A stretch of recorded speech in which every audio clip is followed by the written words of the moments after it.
So students, our one topic which was left out in the previous chapter was law of diminishing marginal utility.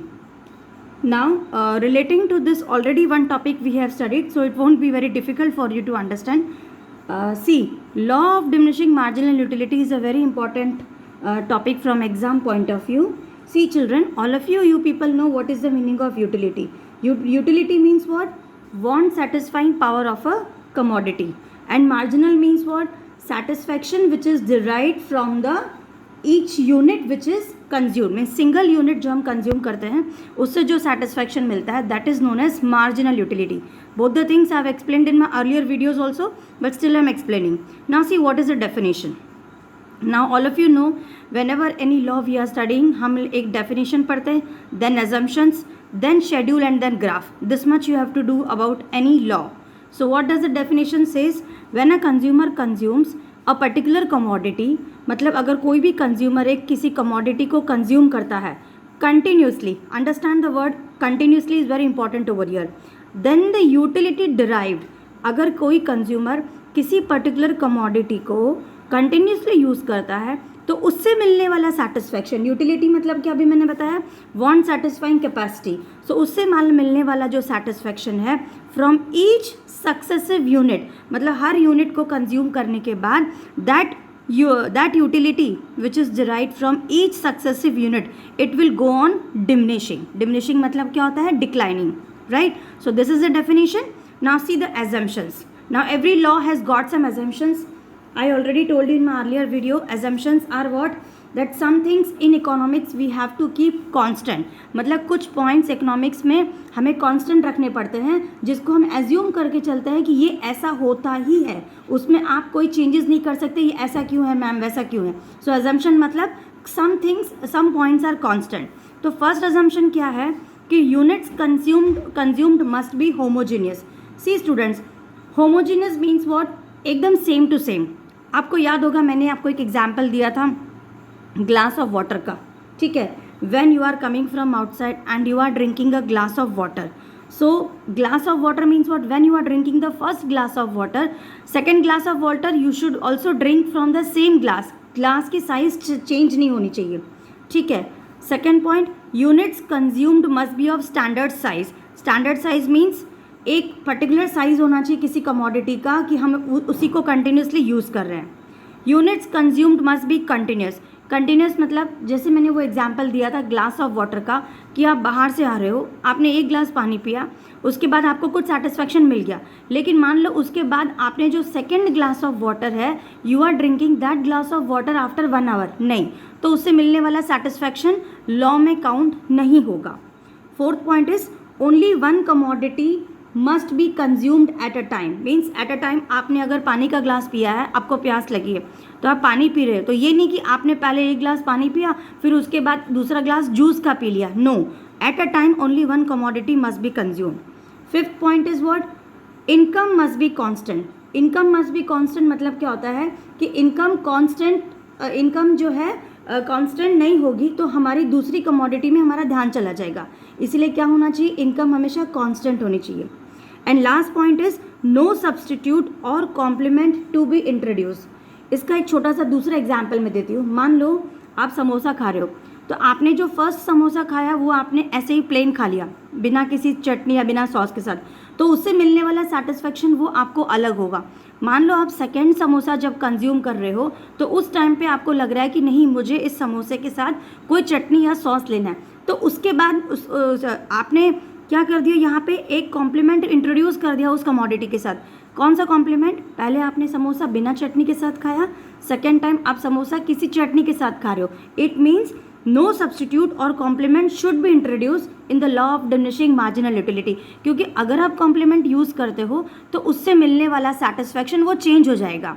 मान लो आप plane samosa खाओगे और चटनी के साथ समोसा खाओगे, डेफिनेटली आपको सेटिस्फैक्शन डिफरेंट मिलेगा कि नहीं? करेक्ट.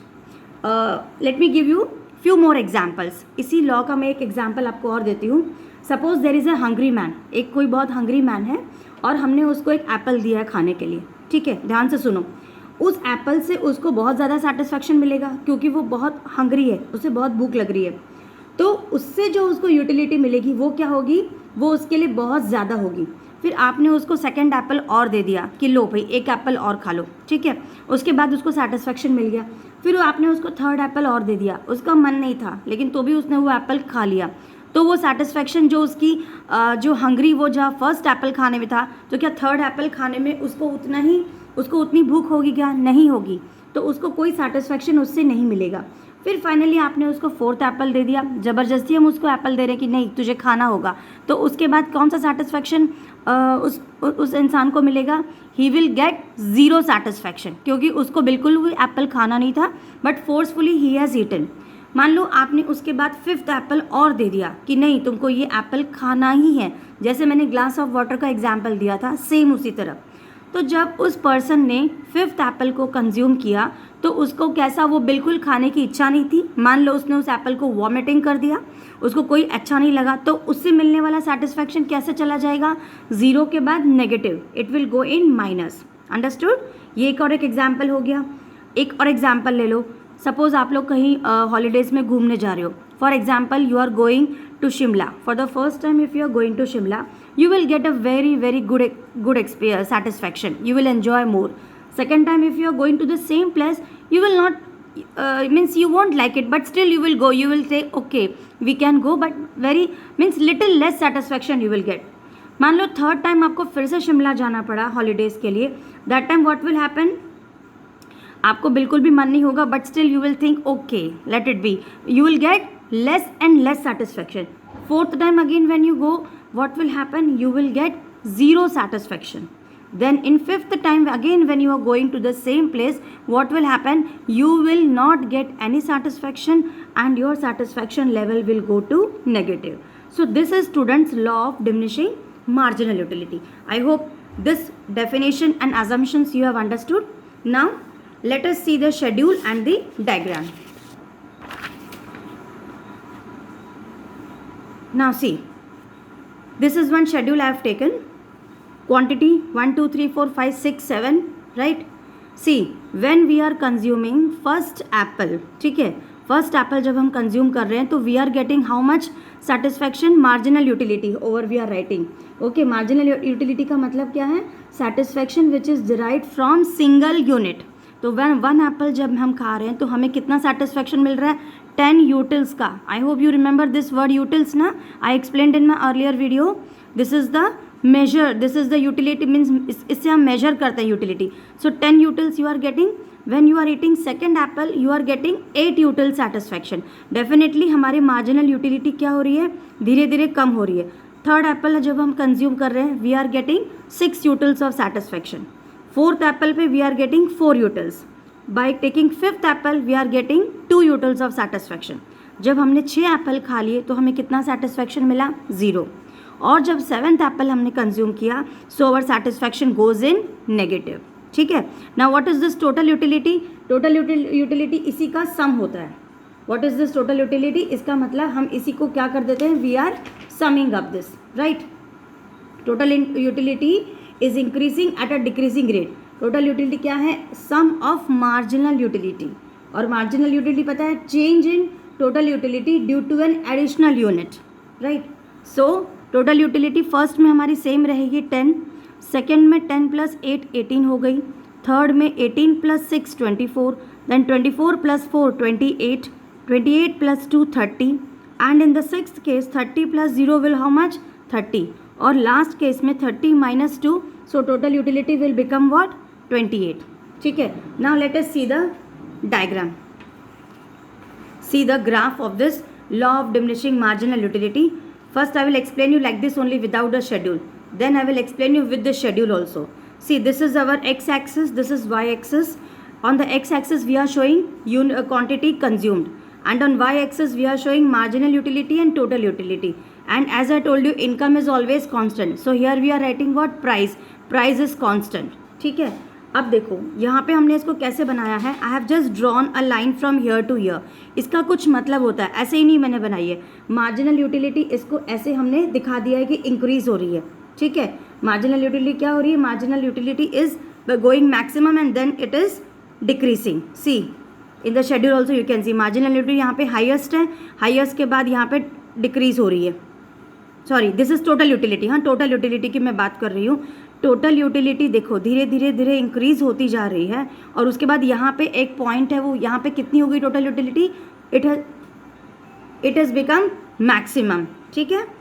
देन यू सी, अब देखो यहाँ पे टोटल यूटिलिटी हमारी मैक्सिमम हो गई, और मैक्सिमम से धीरे धीरे क्या हो गई, कम हो गई, डाउन चली गई, इट इज़ गोइंग डाउन।